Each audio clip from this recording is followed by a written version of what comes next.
इस वीडियो में जुड़े सभी छात्रों को मेरा नमस्ते, अस्सलाम वालेकुम, सत श्री अकाल और हर हर महादेव। तो कैसा रहा आप सभी का बीता हुआ कल?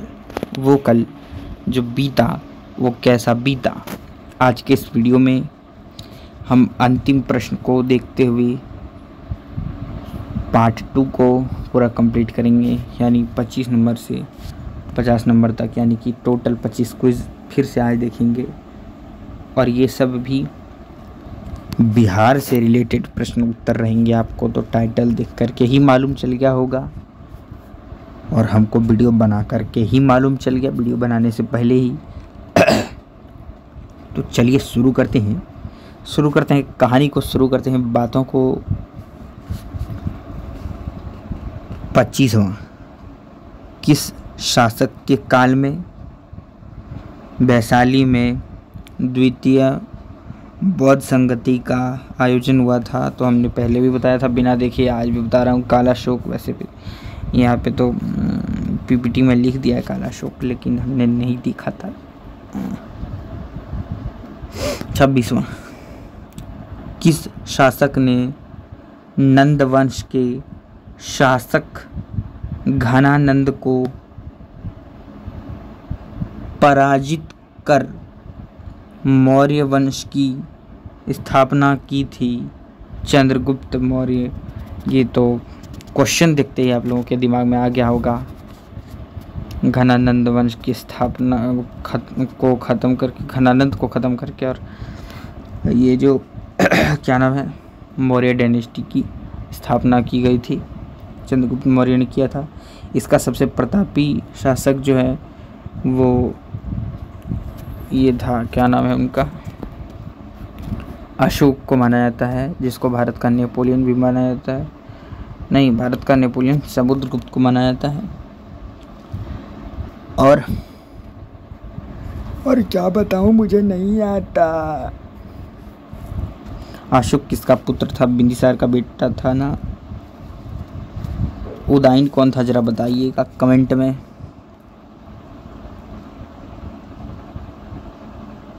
किस सुल्तान ने दरभंगा का नाम बदलकर तुगलकपुर रख दिया था? तुगलक का नाम सुनते ही सबसे पहले तो आपके मन में मोहम्मद बिन तुगलक आना चाहिए, MBT जिसको कहते हैं शॉर्ट फॉर्म में, जिसका फुल फॉर्म मोहम्मद बिन तुगलक है। इसके शासन में एक विदेशी यात्री आया था। जल्दी से ज़रा कमेंट में छाप दीजिए उस यात्री का नाम क्या था और वो किस देश का यात्री था, कहाँ का रहने वाला था। चलो, कमेंट में आपने लिखा होगा तो बढ़िया बात है, नहीं लिखा होगा तो हम बताते हैं। वो मने था, कौन था भाई? Ibn Battuta. किस देश का यात्री था? अफ्रीका का। कहाँ से आया था? मोरक्को से आया था। उसकी एक किताब है, उसका नाम क्या है? रिहला। 28वां किसके शासन काल में बिहार में नुहानी वंश का उदय हुआ था? उत्तर सिकंदर लोदी। 29वां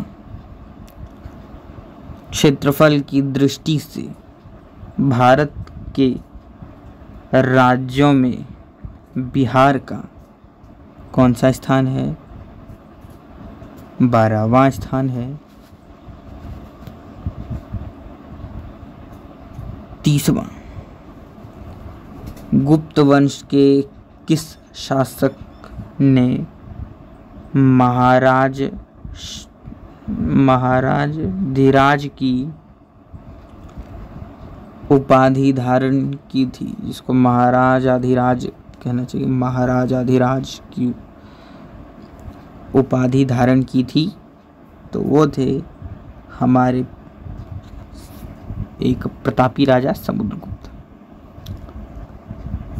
शायद कविराज, हाँ बताइए कि कविराज किसको कहा जाता है, कमेंट बॉक्स में।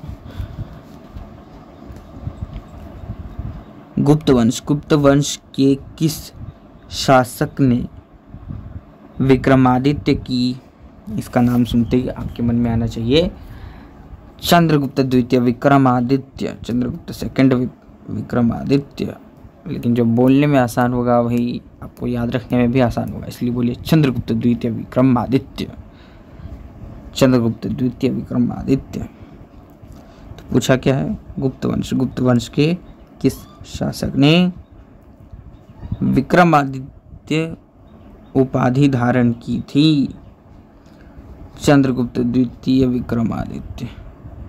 यह लिखा नहीं है पर वही बोलिए। 32वां, चीनी यात्री इत्सांग ने बिहार का भ्रमण कब किया, चीनी यात्री इत्सांग ने बिहार का भ्रमण 673 ईस्वी में किया। और 1017 में किसका जन्म हुआ, कमेंट में छाप दीजिए, अगर नहीं छापे तो मैं इस प्रश्न के बाद बताऊंगा। 33वां, चीनी यात्री वैनसोंग लिखना, हाँ वैनसोंग ने बिहार में 625 ईस्वी में 625 ईस्वी से 640 ईस्वी तक किस विद्यालय में अध्ययन किया, तो अपना प्रिय विद्यालय, क्या विद्यालय था, नालंदा विश्वविद्यालय, जहाँ अनेक प्रकार की किताब थी, जहाँ पे हमको डॉक्टर का भी जो है मदद नहीं लेना पड़ता, सारा कुछ उसी, वही जो लाइब्रेरी था उसी के किताब से हो जाता। लेकिन एक कोई खिलजी था, उसका भी नाम यहाँ पर है, आगे देखेंगे, मुझे नाम थोड़ा याद नहीं आ रहा है, तो उसी खिलजी ने जो है यहाँ पे जलवा दिया। तो मन में आप लोग उसको 2-4 गाली जरूर दीजिए, उसको बोलिए दोगला शासक है वो। तो हम क्या कहें,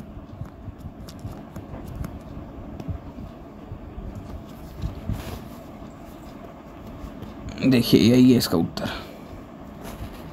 नालंदा विश्वविद्यालय। 34वां प्रश्न क्या है, जनसंख्या की दृष्टि से भारत के राज्यों में बिहार का तीसरा स्थान है। कौन सा स्थान है, तीसरा स्थान है। 35वां, जनसंख्या घनत्व की दृष्टि से भारत के राज्यों में बिहार का तीसरा स्थान है, वही लिखा है। 36वां, जैन धर्म के प्रथम तीर्थंकर ऋषभदेव थे, लेकिन यहाँ पर जो लिखा हुआ है वो ऋषभनाथ लिखा हुआ है। तो ऋषभदेव को आप मानकर चलिए कि जैन धर्म के प्रथम तीर्थंकर ऋषभदेव थे। 23वें पार्श्वनाथ थे।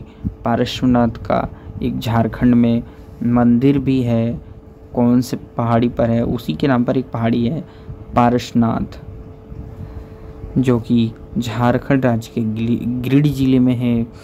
और क्या बताएं आपको, 24वां और अंतिम तीर्थंकर महावीर स्वामी जी थे कि 23वां थे, जरा जरूर बताइए।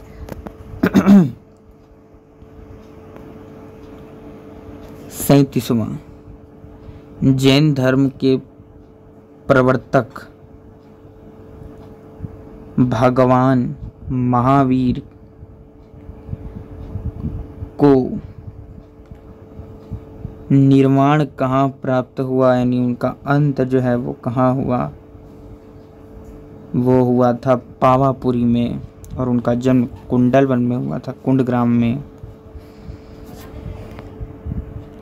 38वां, तुगलक काल में बिहार की राजधानी क्या थी? पाटलिपुत्र होगा? नहीं, बिहार शरीफ।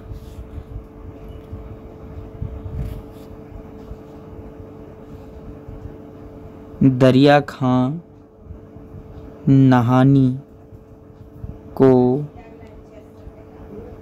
बिहार का शासक किस काल में बनाया गया था?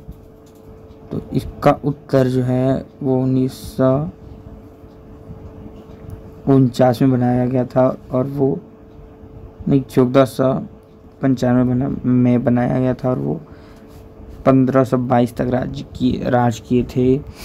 उनका शासन इतना दिन तक चला था। 40वां, पाटलिपुत्र में तृतीय बौद्ध संगति का आयोजन कब हुआ था? 247 ईसा पूर्व में हुआ था, और पहला जो हुआ था वो राजगृह में किसके शासनकाल में हुआ था? हमने यहाँ नाम देखा था, आपको याद होना चाहिए, हमको नहीं याद है। तो क्या नाम था भाई, क्या नाम था भाई?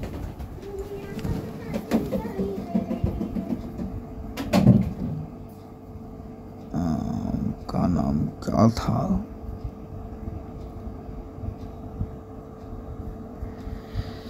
मुझे जो है याद नहीं आ रहा है, तो मैं देख कर बता देता हूँ, ऐसे तो छोड़ूंगा नहीं।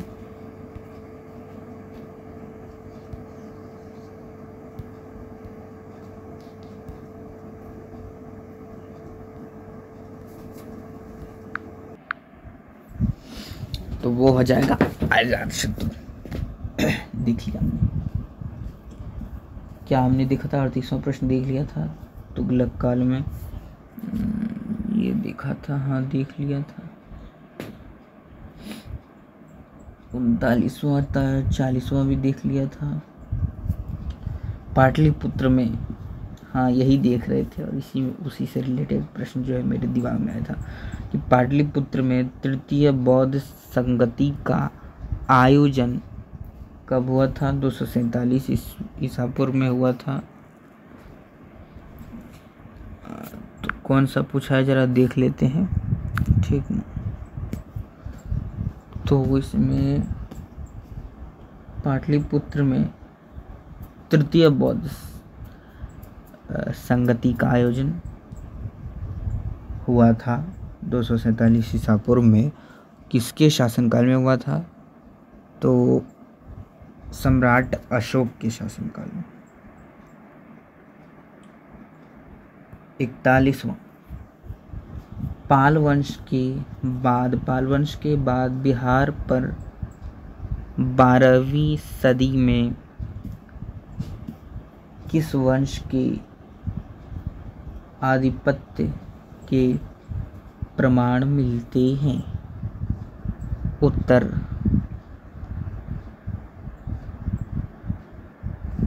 गुहड़वाल वंश। 42वां,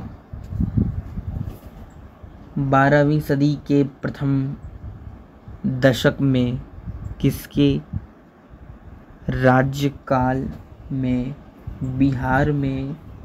बिहार में एक शक्तिशाली राज्य की नींव रखी गई थी? उत्तर मदनपाल। 43वां, बिहार और उड़ीसा को बंगाल से अलग करके एक पृथक प्रांत के रूप में कब गठित किया गया? वर्ष 1912 में। तब तक तो अंग्रेजी शासनकाल आ चुका था और ये सब राजा वाला काम जो है लगभग खत्म होती जा रहा था।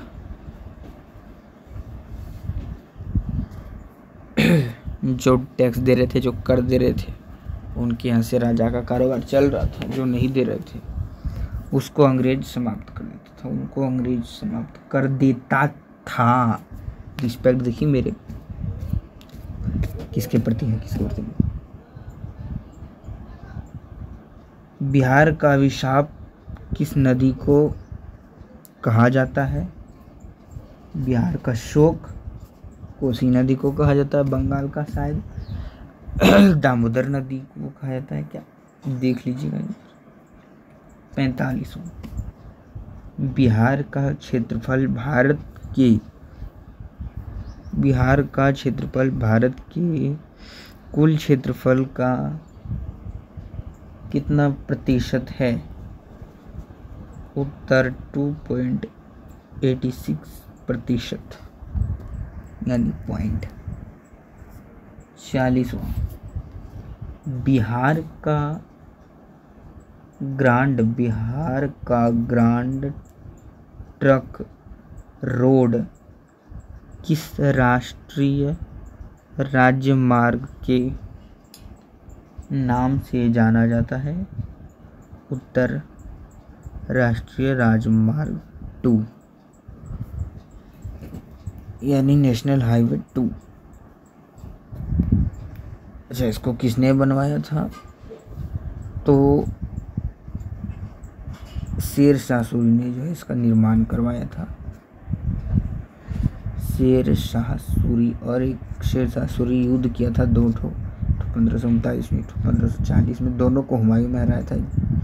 एक का युद्ध है कन्नौज का युद्ध, और पहला क्या है मुझे पता नहीं, दूसरा है कन्नौज का।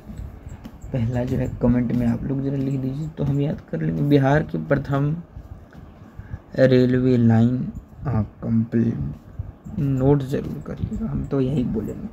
बिहार की प्रथम रेलवे लाइन का निर्माण किस स्थान के मध्य हुआ था? उत्तर मुगलसराय से कलकत्ता। पहले ये सब बिहार की श्रेणी में ही आते थे, बाद में तो ये बंगाल हुआ, फिर विभाजन होके बिहार झारखंड हो गया। तब अभी चल रहा है, क्या पता बिहार फिर से तोड़ दे। 48वां, बिहार के किस नगर से भारत के महान ज्योतिषाचार्य आर्यभट्ट का अटूट संबंध रहा था?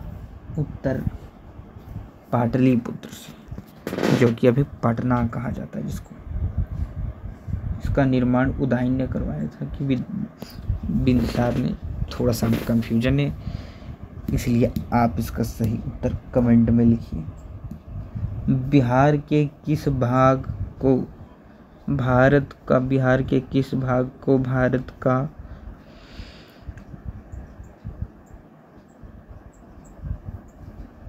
उद्यान कहा जाता है?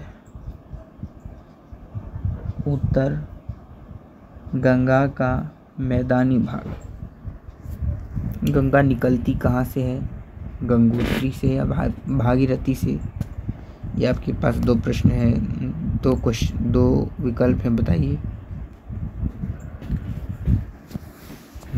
तो गंगा, और क्या पूछे आप लोगों से इससे रिलेटेड? गंगा मैदानी भागों में कहाँ से प्रवेश करती है? हरिद्वार से या प्रयागराज से, देवप्रयाग से? 2 क्वेश्चन ये दिए हमने आपको कंफ्यूज करने के लिए, तो बताइए सही उत्तर। अंतिम प्रश्न, बिहार के किस स्थान पर अशोक के अभिलेख मिले हैं? उत्तर लेरिया, नंदागढ़, जिसको अभी चंपारण कहते हैं। चंपारण में ये स्थित है लोरिया अरेराज। इसके अभिलेखों को सबसे पहले पढ़ा किसने था? तो जेम्स प्रिंसेप ने पढ़ा था।